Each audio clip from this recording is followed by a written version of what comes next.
Dealing with people is not always easy. In fact, sometimes it can be so frustrating that it can lead us to depression.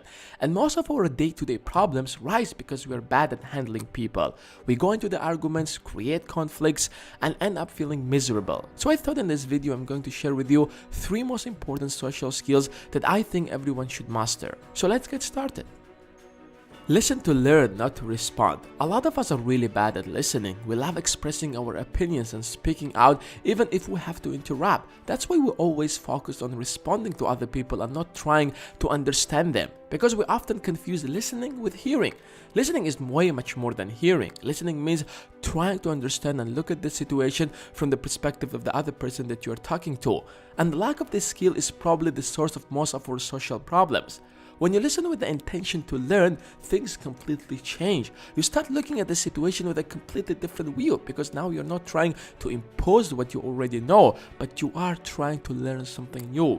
If it's an argument with someone, then you will try to put yourself in the shoes of the other person and learn why the other person is having a different opinion. Maybe you're wrong, maybe there are things that you don't know or haven't realized yet, and you will never see them as long as you are listening to respond, not to learn.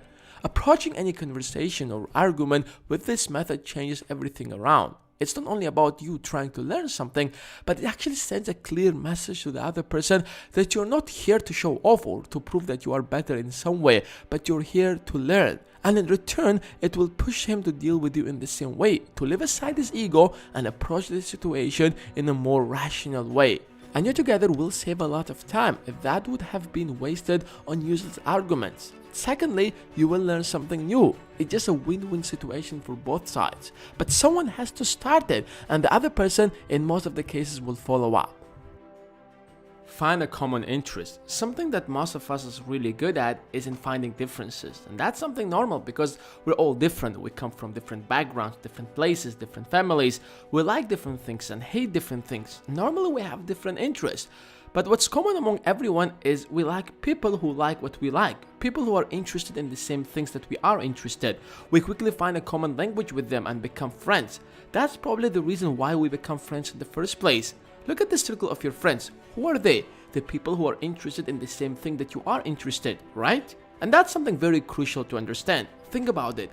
If you focus on finding a common interest between you and the person you're trying to deal with, you are quickly going to become friends and have a pretty good relationship. All what you need to do is to find what is that person is interested in that you're also interested. That's all what it takes to make anyone to like you, and it's instantly going to become easier to deal with that person. Sometimes it's really hard to find a common interest, but keep in mind that you can always show interest even if you're not interested. For instance, I'm not really interested in tennis, but if I come across someone who is really interested in tennis, I'm gonna show some interest to that just to create a good relationship with that person. You can do that with anyone, and there is nothing wrong with that. In fact, it will improve your social life significantly. Debate and not argue. As humans, we enjoy talking and sharing our ideas and opinions, but what often happens is that our opinions contradict with the opinions of others, and in result, we end up arguing and trying to prove that our opinions and ideas are more valuable. But what we are not realizing is that emotions play a pretty big role in our life, and it makes us feel inferior when someone tries to prove that their opinions or ideas are more valuable than ours. So we try to defend ourselves even if we are wrong, because right now we are not thinking rationally but rather emotionally. We start taking action as a result of how we feel, not how we think, because our emotions are in charge now. Just think about how many times you went into a strong conflict with a close person to you just because you had an opposite opinion.